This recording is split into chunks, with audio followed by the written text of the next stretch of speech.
Hi, welcome to the SciGen video series. Today we're going to be talking about storage. Specifically, we're going to be talking about the differences between a NAS, or network attached storage, and a SAN, or storage area network. The cost of these devices has been coming down in recent years, and a lot more customers are now starting to investigate storage outside of just a regular server.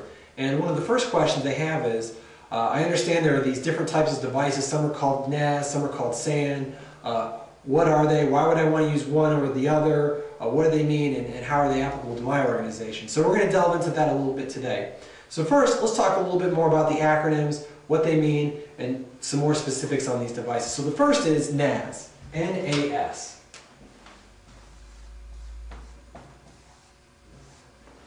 A NAS stands for Network Attached Storage, and simply it's a file server.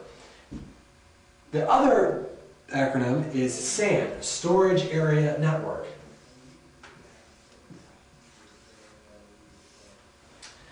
And one way to think about the differences between the two is how the server actually sees the storage on the device. So here's our server over here.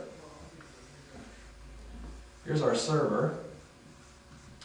And each of these devices is filled with hard drives and has hard drives in them. So if my server is accessing NAS storage, it would see it as a share. So for example, it may, to my server, if I wanted to access it, I would need to map a drive. I would say something like // NAS share name. Now if I wanted to access storage on the SAN, it would show up as an actual drive on my system. So if I dedicated a disk to my server on my SAN, it may look like this. It may show up as a D drive, and that's storage on my SAN. So that seems simple enough, but what are some more differences? Really a SAN is simply a file server. So why would someone use a NAS device? Well, a NAS device it's dedicated specifically to serving files. So its hardware is optimized, it may have more network connections, its operating system is slimmed down so that it's only dedicated to serving files and not performing other functions.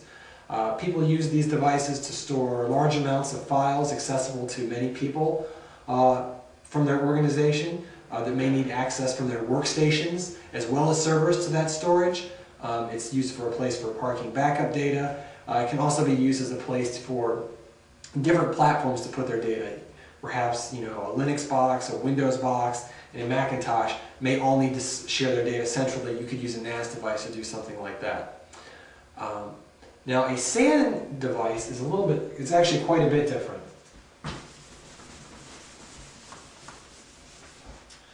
Typically with the NAS device, we're talking about file level, we're talking about the file. At a SAN, we're talking about block level. The SAN isn't as interested in the individual files, all it cares about is blocks.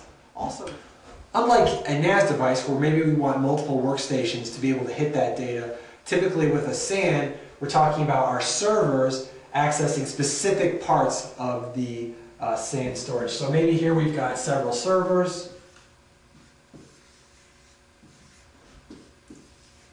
and they're going to connect into the SAN. But within the SAN, it's got drives, and we're going to dedicate specific pieces of the SAN to each of the individual servers. So this is called dedicated access. Only this server can only access this specific portion of the SAN. And technically, these are called LUNs. These are called logical unit numbers. And this is how the SAN gets divvied up. You can think of this as a virtual hard disk. So why do people do this? Why wouldn't I just stick my storage on my server and be done with it? It would be simple. I would have my server on my storage. Why are people utilizing SANs? What are the first reasons they start to use this? Well, as you start to grow your environment, this is typically what happens. This server I bought, and when I purchased it, I wasn't exactly sure of how much storage this server would need over the next 3 years, so I put 500 gigabytes of storage into it. And on this server, same scenario, I wasn't sure. I put 500 gigs in it. This server, same scenario. I purchased 500 gigs of storage. I wasn't quite sure. Well, you know what, this application isn't used that much. I'm actually only using 100, so I've got 400 unused. Same scenario here, I've got 400 unused. But down here, actually, this application is our document management system. It's growing rapidly, and I'm at 498 gigabytes of storage, and that was in the first 2 months. So it's growing like crazy. I need to add another terabyte quickly. So in this scenario, what I've got is I've got 800 unused gigabytes here, and I've got a need to add another terabyte down to this server. Ugh, what can I do? Well, if it was in a SANS type scenario, these logical or virtual hard drives can be easy to move around. I can take space from one server and dedicate it to another. So it makes it much simpler to move my storage around and not have to buy extra storage down here and then have unused storage up here. So once somebody starts to understand a little bit of the differences between a SAN and an NAS, oftentimes they'll say, you know, what I really need is I need a SAN type device. But I'm a little bit confused about what are the differences. I hear a lot about fiber channel and iSCSI. What are the differences and why would I want to use one versus the other? So the iSCSI or fiber channel is just how you get, it's the protocol used to get to the storage. So over here I've got my SAN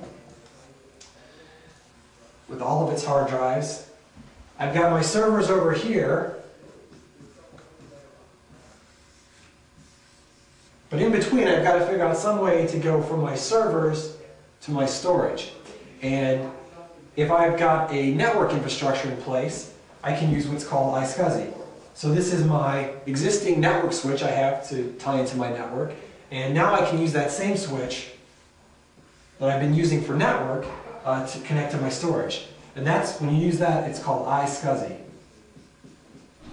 It has the advantage of being more affordable, but the performance isn't quite as good as fiber channel.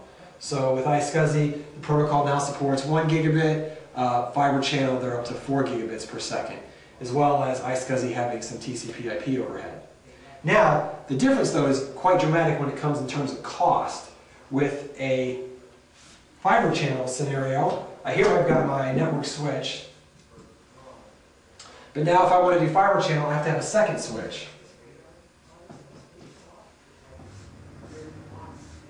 Typically, these devices are cheap.